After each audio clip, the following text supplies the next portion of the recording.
Hello, and welcome to this week's edition of the Statehouse Report. I'm Megan Dollar, Legislative Advocacy Manager with the Colorado Municipal League. Today begins week 3 of the legislative session. Things are beginning to get underway, and the lobbyists are following a multitude of bills that do have an effect on municipal operations. And that's, of course, what you'll be hearing about in our video today. I have a couple of bills I want to talk about today. The first one is House Bill 21-1049. The bill prohibited discrimination based on union participation and is a common bill that is brought yearly at the Capitol. Annually, the League does oppose this piece of legislation, as the League opposes efforts to interfere with the municipality's ability to determine the terms and conditions of municipal employment. We at the League, of course, believe that municipal employment decisions should be a matter of local control. And of course, for home rule municipalities, they are recognized by Article 20 of the Constitution as matters of purely local and municipal concern.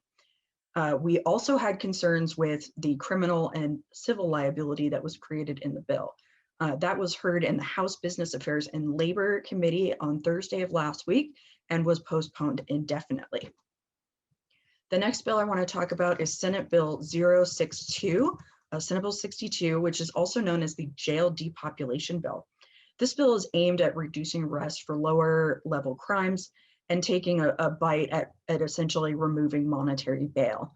The bill is introduced, CML's expressed concerns that an individual would be able to fail to appear in court up to three times before they can actually be held on monetary bail. CML is currently in an oppose unless amended position. However, we have been working with the bill proponents on amendments to put guardrails and create exceptions for when someone can be held on monetary bail. And that language includes when there's been a trial, when witnesses have been called, civilian or officer, and when there's been intent to harass the victim. If this amendment, as well as language that includes local control around probation, is added to the bill in committee this week, and it will be heard on Thursday, March 4th this week, CML will likely move to a formally opposed position. Hi everyone, this is Heather Stauffer. Today I'm going to be talking about 3 bills. The first bill is House Bill 1025, Non-Substantive Emails and Open Meetings Law.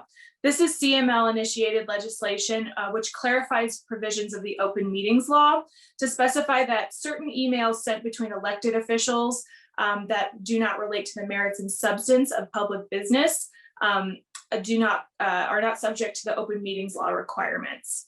The bill was heard in the House State Affairs Committee on Monday, and CML supported and testified in support of that bill, and it passed on a vote of 9-2. The bill will be heard on seconds in the House on Monday. So the sponsor will be adding a small amendment onto that bill, which clarifies the phrase substance and merits within the bill, just based on some testimony that we heard in committee.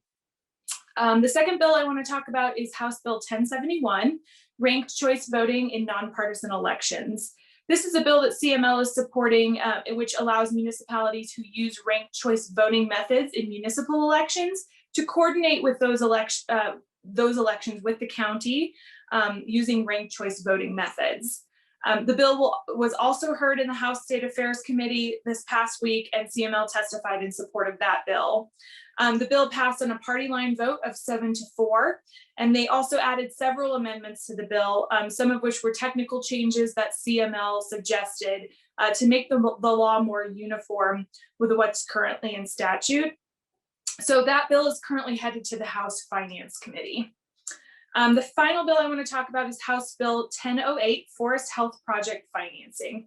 This is a bill that CML is supporting, which allows intergovernmental groups to establish special improvement districts for forest health projects. CML testified in support of this bill this past week when it was heard in the House Ag Committee, and it passed 11-0. That bill is now going to be heard in the House Finance Committee as well. So that's it for me. Have a great week. Hi, my name is Megan McKillop. I'm a legislative and policy advocate with Colorado Municipal League. I want to talk to you today about one bill we're following very closely that passed through the Senate this week. Senate Bill 21-110 provides more funding for 2 grant programs within the Colorado Department of Transportation, the Safer Main Streets program and the Revitalizing Main Streets program. These two programs provide grant funding to local governments who have shovel-ready projects that make improvements to and revitalize downtown areas. With the expansion of these two programs, local governments will be able to apply for more funding that fund larger scale projects. CML is in close communication with the Colorado Department of Transportation within the development of these two programs, and we are going to communicate with you as soon as the new grant applications are ready for people to apply to.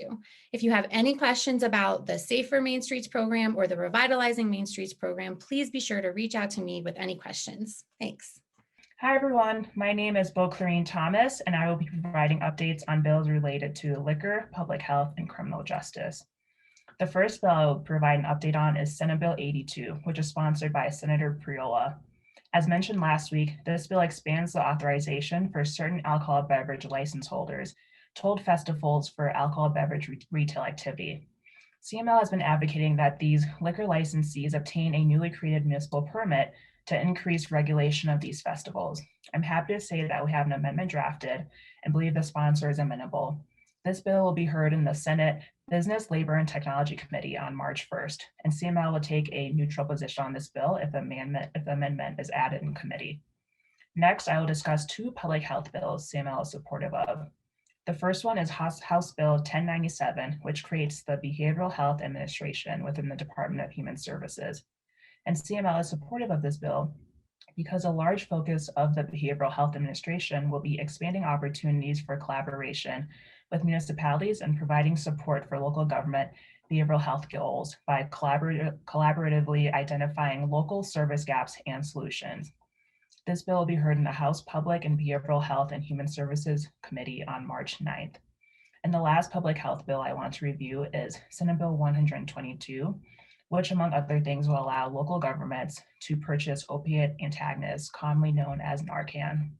And CML is supportive of this bill since it expands local governments' access to Narcan. And again, Narcan is proven to reduce opioid fatalities and is a helpful tool to curb the effects of the opioid epidemic. This bill has not been scheduled for committee yet. And lastly, I wanted to provide an update on criminal justice, specifically House Bill 1030, which expands the Peace Officers Mental Health Support Grant Program to include community partnerships.